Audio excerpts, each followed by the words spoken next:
Spring practice is kind of an extension of, how we prepare and how we get, to the next step of our process. As you know, the preparation of our football team began back, when I arrived here on campus early in December.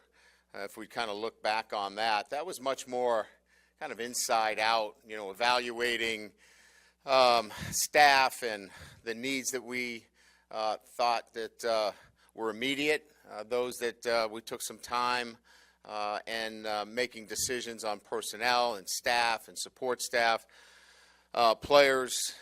And at that time, when we look back on it, a lot of those decisions, are where we are today with over 40 new staff members and support staff, coaches,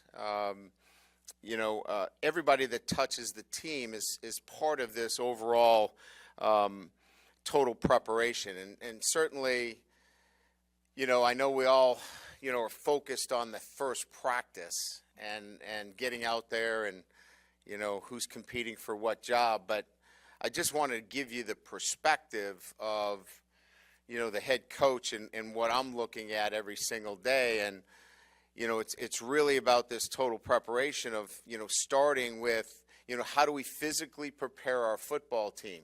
And, and it's not just in the weight room. It's been about their nutrition and how they've been eating. It's been, getting the right amount of sleep. It's been certainly the training, the conditioning element, but the physical preparation has been different for them. I'm not here to, say that we're better than what's been done in the past, but it's been an adjustment for our football team. And what I can tell you is that I've been really pleased with the consistency of approach. Guys are certainly in a new environment with new standards, and like anybody else, it's been hard. It's not been easy for them. We're all creatures of habit, and the habits that they had were different. And so there's been a give and take, a push and a pull, if you will. But I got to tell you, as I stand here before you, I don't know that I would be saying this, is that I'm really excited about the overall group in terms of their grit. They want to do this. This is important to them. Even though it hasn't been easy on a day-to-day basis.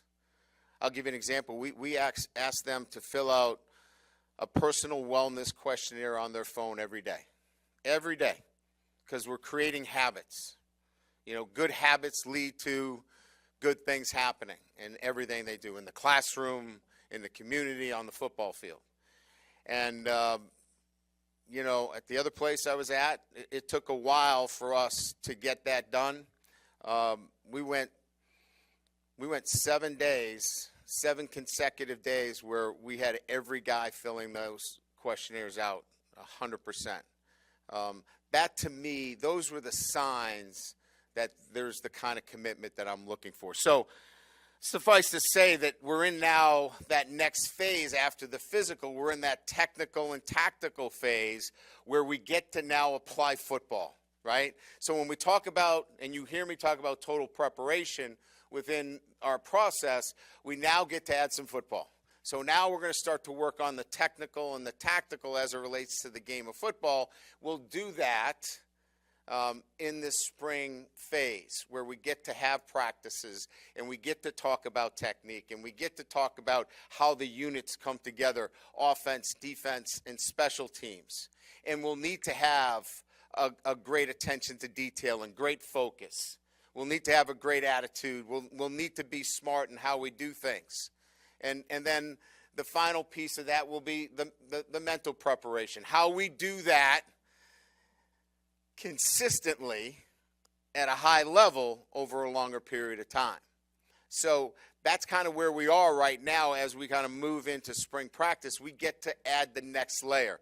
There's been a lot of physical preparation. Now we get to add the technical and the tactical preparation, but always with building these habits on a day-to-day basis. So I don't want to kind of get too far ahead where I know you want to talk about who's going to be the starting quarterback, who's going to be the mic, who's going to be the boundary corner. I know, and you should be, and I know everybody that is subscribing and everybody wants to know those things, and I'll answer a lot of those questions. But I'm giving you the perspective of what does spring ball mean to me and where we are in that process on a day-to-day basis. And just to give you from 35,000 feet, as I said, on January 4th, we had 39 scholarship players. 39. As I said, on August 4th, when we report our first day, we're going to get to 84. We might not get to 85, but we're going to be at 84. So we'll get the roster back to where it needs to be in very short order. Mid-years, as you know, we took 17. Look, that is not how I will build a program here at LSU year in and year out. But we needed to address that gap that I just mentioned to you. For us to get to 84, this isn't AAA. This is the SEC. So you better have a full roster of really good football players when you show up. You can't have 72 scholarship players, or the guys running down on the field, they're not going to be SEC players. So we had to address it. We did. We've got within there a number of guys, 10 in particular from the state of Louisiana, that are either high school or mid-year transfers that love the state, that wanted to play here, and are coming back to play here. So there had to be a tie, and that tie is real. And, we're excited about that. I think, certainly, the battles themselves, I will say this. Why'd you take this guy? Why'd you take that guy? Here's what we told our group. As we build this roster, my job, is to build competition at every position. If you don't like competition, this isn't the place for you. I came down here because I love competition. So it starts with me, and it's going to run through every position. If competition is not what you like, then there's another school for you. And so at every position, we're going to build it with competition. If you love to compete, LSU's the place for you. Now, we're going to measure that, right, with making sure that there's smart decisions. We're not just going to bring guys in because we want you to compete with 3 number ones at a position. But we feel like any decisions that we made at particular groups, we wanted to up the competition within those groups. So with that, I think we're done, aren't we? Is that the full hour? Damn, I tried to get it as close as I could. That's kind of an overview. I just really wanted to give you a perspective of what spring means to me going into my I think this is my 31st or 32nd spring. And I've won every one of those spring games, by the way, undefeated. Expect to win this one as well. So we'll open it up with questions. Coach, right in the middle, Michael Yes, Cobble from Channel 2. 2 questions. What would be a successful spring for you at the end of this? And then how do you want your staff to teach it? Holistic, part whole? How do you approach that? Yeah, I think those are good questions. I think first and foremost, I think any coach wants to make sure that first and foremost that you're healthy, right? You don't want any kind of injuries that impact your roster. Having said that, you can't go into a spring practice afraid to compete. We're going to go into it and we're going to compete. We're going to tackle. We're going to do the things that you need to develop, as I mentioned, total preparation in the technical and tactical end of things. But we want to be able to evaluate our football team in a manner that allows us to say, here's who we are going into the summer. Here's our strengths. Here's our weaknesses. I want to expose them in the spring. I don't want to cover them up. I want to know who we are so we can go to work on those when I get into camp in August so I can start addressing those things. So creating situations within the spring so we can address those types of situations. It's whole, part whole in terms of methodology. And I would say, really at the end of the day, the most important thing is how we talk to our kids. Create a positive coaching environment in how we talk to them on a day-to-day basis. That's how you want to leave spring. Coach Kelly, Garland Gillen, Fox 8, New Orleans. I don't need to know who's the starting quarterback tomorrow, but I don't know, so I couldn't give you a good answer. didn't expect that. Your 4 scholarship quarterbacks, will they all be available to throw Yes. tomorrow? How do you decide the repetitions that they get each day? How are you going to split up between these 4 scholarship quarterbacks? Yeah, that's certainly the number one question that should be asked is how do you figure this out? It probably was the one area that I spent more time with Mike and Joe than what concept are we putting in the passing game. We're going to go seniority to start, 1 through 4, first in to last in, and then the next time it might be last in to first in, until we get into a rhythm that allows everybody to get enough reps where you can start to break those out. But you got to give it enough work before you can start parceling them out. I'll give you an example. We start off every practice with a tempo period. It's 12 reps. So A and B are going to split the first group of 6 reps, 3 and 3. C and D are going to split the next 2 at 3 and 3. So every day, right, somebody's going to get 3 and 3. Another group's going to get 3 and 3. It could be different in terms of who that first guy is, but that rotation will happen every day. It'll be similar. We do a 6-4 rotation. Ones get 6, 2s get 4 reps. So it's 10 total reps. Each one of them, in some fashion's got to get some first reps, but it'll be broken up with 4 guys working through 10 reps. And that's how we're looking at it throughout the entire spring. Hey, Brian, Brody Miller with The Athletic. It's been documented how you were able to convince Miles to come back from the portal. So I guess just could you walk us through what those conversations are like when you then, with him when you then bring Jaden in? Again, I think we started with we just wanted to add more competition, and that nobody has the starting position. Go earn it. You've worked hard. He's changed his body. He's healthy. Remember when you threw, I think it was 4 touchdown passes against Missouri? You're an outstanding quarterback. Why can't it be you? And the same thing for Nuss, the same thing for Jaden. So I think it's just the inner confidence that they all have in themselves that they can be the starter. Coach Ed Daniels, WGNO New Orleans. Hey, Ed. Nice to see you, Coach. Thank you, Ed. You too. Could you take us through the whole Arizona State quarterback thing? Did he contact you? Was there a lot of interest from you? And does his ability to use his feet intrigue you? And do you think you need that in your quarterback in today's college game? Yeah, Ed. So certainly, once Jaden had made the decision to go into the portal, right, which that starts the whole process, is the young man made that decision to go in the portal. There's discussions because, we're looking at the portal like, the free agency board, right? The lights go on. There's internal discussions. Is this somebody that we want to bring in? Does he fit our culture? Is this a guy that, we think fits the offense? And so there's internal discussions for a couple of days. And to be quite honestly, during those discussions, that's when you'll find out whether there's interest from the other party.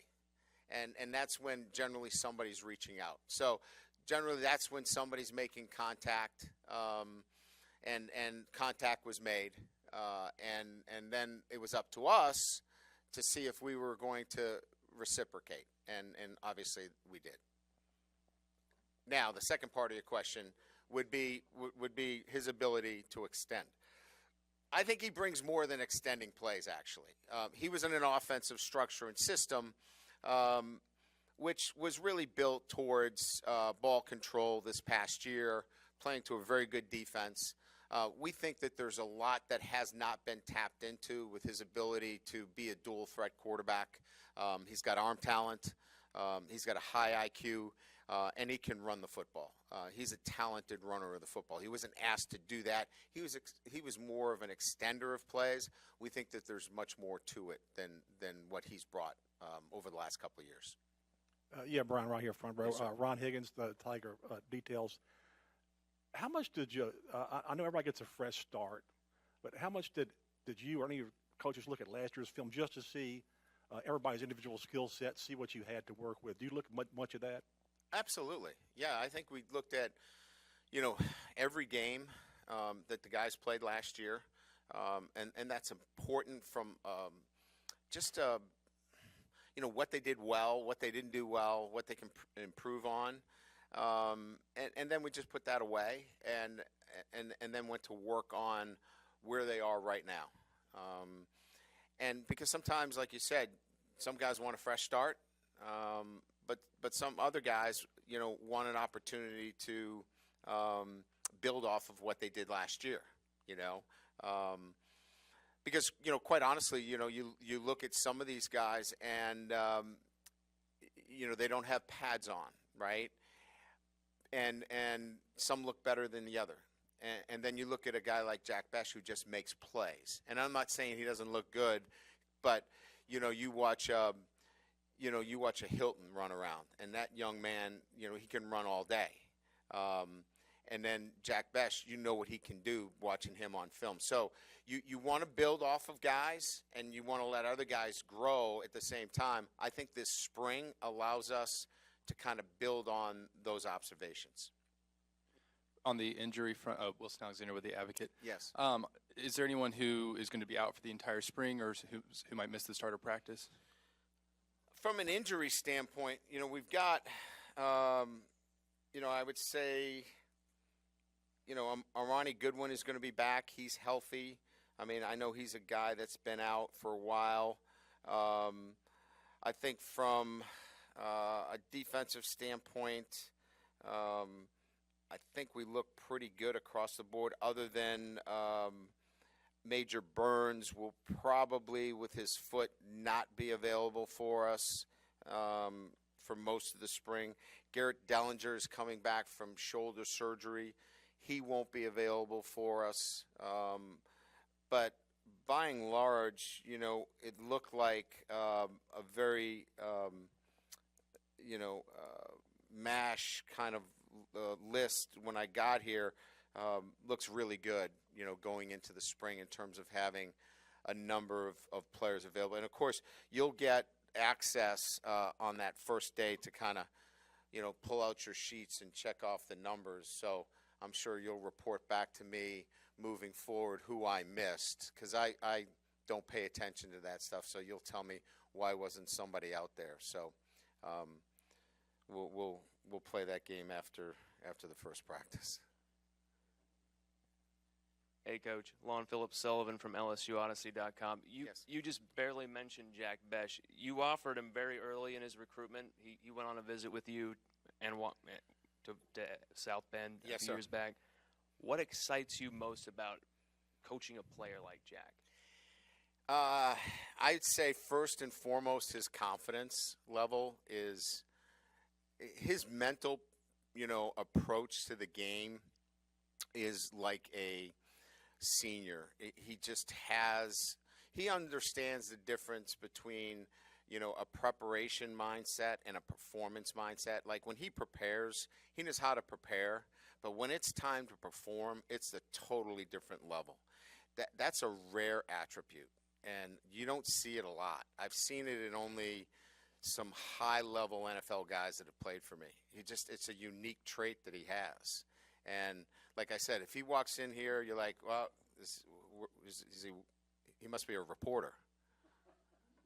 It was a joke. I got a couple of laughs. Kelly offended the entire reporting crew when he got there. But he just, you know what I mean? He just has that ability. And he's a really good, fine athlete, too. Coach, here on your right, Shea Dixon with 24/7. For many years, spring ball had started in early March, and then the school went on spring break, and then they picked up. What was the benefit, or what is the benefit of waiting and just going right through all 15 practices? Well, there's not necessarily a benefit in terms of extending. We would have benefited more in terms of extending the calendar. We weren't prepared to practice. So we needed more time with our guys. We needed more conditioning elements with our football team. Just frankly, just needed more time with them. So what you'll see is, like next year, we'll go before spring break so we can extend, because you don't have to count the break as countable days when you extend that way. So there is no real benefit other than we weren't prepared yet, in my eyes. We needed more time in the weight room. We needed more time developing some of the things that I talked about earlier before we jumped into practices. Brody Miller at The Athletic. Obviously it was a complicated situation with John Emery last year. I guess, do you know yet if he's going to be able to go this season, and kind of also just what you've seen from him this winter? Yeah, so if they're out there on the practice field, here's what I'm going to tell you. They've passed a robust test of consistency with academics and a day-to-day accountability. Other than that, I can't tell you that he's getting all A's and he's going to be eligible and he's going to be a starter, but he is making the positive progress that we had put him. He's above the line. The standards that we've set for him, he's meeting them. And there's a number of guys that I didn't think would make it, and I'm not saying he's in that. They have exceeded my expectations. Brian, you're right. Matt Moscona with Hey, ESPN Radio. Yep. You talked about the numbers a little bit ago. You said you'll be at 84 come August. Where are you now, and are there still specific positions that you and your staff feel like you need to address? Yeah, I think our depth situation at tight end is a concern of mine.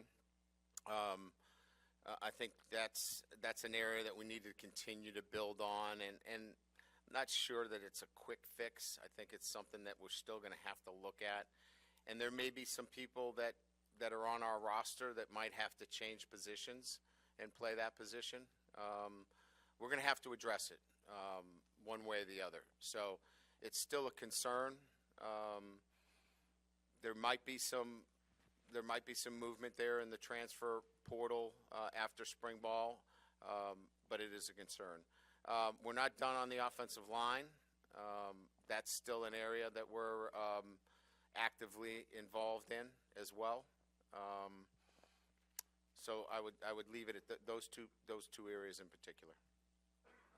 Hey, Coach Jacques Doucet, WAFB TV. Do you like the way you've addressed the cornerback position in terms of replenishing it with the transfer portal, and can you speak on those guys that are coming in? I do. I think that, I think Jarrett, first of all, quality human being, great leader. I mean, he's come in and you guys are going to get to me on this. I know when I talk about traits and talent, and I'm talking about, I want both, right? I know we're not going to win the SEC because we've got a bunch of really, great kids, okay? They got to be great players too, okay? They got to have both, but he's got both. I mean, this is a first team, Big 12 corner, and he's got traits. He's a leader, great student. I'm really pleased with him. And then Mekhi Garner he's an NFL player. I mean, he's long, he's athletic. He's been impressive. And his film backs it up. If you watch some of his Texas film, he he plays big. He plays long. Demarius and Ray. I mean, those guys are been in the program, but they've been nicked up a little bit, and they got to really come on this spring. But to have those guys that we know were in the program, that's a better situation now to have those four corners, and we've got some freshmen coming in. So we're in a much better position to go into an SEC situation where now Matt has some flexibility within our defensive structure that if we want to play some press, we can certainly do that. Hey, Coach, Glenn West, LSU Country right here. You touched on the high transfer numbers that you guys brought in. Just what do you like about that group as a whole? Obviously, a lot of these guys are from Louisiana and kind of have that background. Just what have you seen from them, maybe from a leadership standpoint, since they got to campus? Well, I think there were some certain things that we were looking for. So there was positional need, right? So we were looking at positional need. We wanted guys that wanted to be at LSU, that wanted to be part of bringing LSU back to a championship level, right? And that was a single-minded focus. It wasn't, hey, I didn't get my due, and I got this and I got that at the other place. No, I want to go to LSU and I want to win a national championship. So they had to have the right mindset. They had to be thinking right about the transfer. Positional need, Louisiana, and then they had to have something that really attracted to me, and that was recommendations from others that they were leaders, and they've all proven to be that so far. Coach T-Bob Bear, ESPN Radio. In an earlier press conference, you were talking about offensive line and how kind of fundamentally believe it's a development position. And so when you're trying to affect a year one turnaround and you have so many question marks in that group, how are you looking to what's your approach? Well, we brought in 2 transfers. We're recruiting another player at that position right now. So 3 veteran players, plus I believe that there are players on this roster that will develop in time before we play our first game against Florida State that will change that narrative in terms of where we were back in, February when we had that conversation. So, and that's our job, right? I mean, to change these conversations from when we first have them to where they are. Now, your eyes will tell me that. Like, you'll get a chance to watch practice and go, that guy doesn't know what he's talking about. They still stink. Or, you know what, they look like they're improving. And so, I think we've made the progress, with bringing in some transfers. And I also think that the players that we have physically developed since January have changed their bodies. And that's the next stage of that development as well. Coach, Glenn Gilbo with Outkick.com. What is Frank Wilson's status on your staff with regard to the lawsuit? And were you able to find out about his previous recruiting reprimand when he was here before? Yeah, so we know of no lawsuit that has been filed regarding those allegations that were made. So his status here has unchanged, and we consider those as being egregious and simply allegations that were unfounded. So it does not affect Frank Wilson and the person that we know, and we stand behind him firmly as a member of our staff. And that is regarding the recruiting violations. Those I can't comment on, as you know, because we are still currently going through that process with the investigation. Coach Mike Scarborough with TigerBait.com. It's been the first time you've had a new strength coach in around here in several decades. Can you Yes. talk about how the players have reacted to Coach Flint in the 3 or 4 months that they've been here? What improvements have you seen? What has been their feedback to him? Yeah, I mean, I think you'd have to ask the players when you get a chance, and we'll have players available to you. I think it's a great question. I always like, for you guys to ask those kind of questions to the players and be transparent with them. But the feedback that I've been getting from our leadership, from our guys that are SWAT team leaders, they look forward to coming to work every day. And that's what you're trying to create, right? An environment where the guys are excited to come to work. And I think that's why there's been a consistency with this group. They want to come to work because they're seeing changes in their body. They're seeing changes in the way they do things on a day-to-day basis. And I think they love the interaction with the staff. And so I think you'll get a better sense from those guys. But what I'm getting in the feedback, that there's a great energy in the group, and they can really see changes on a day-to-day basis.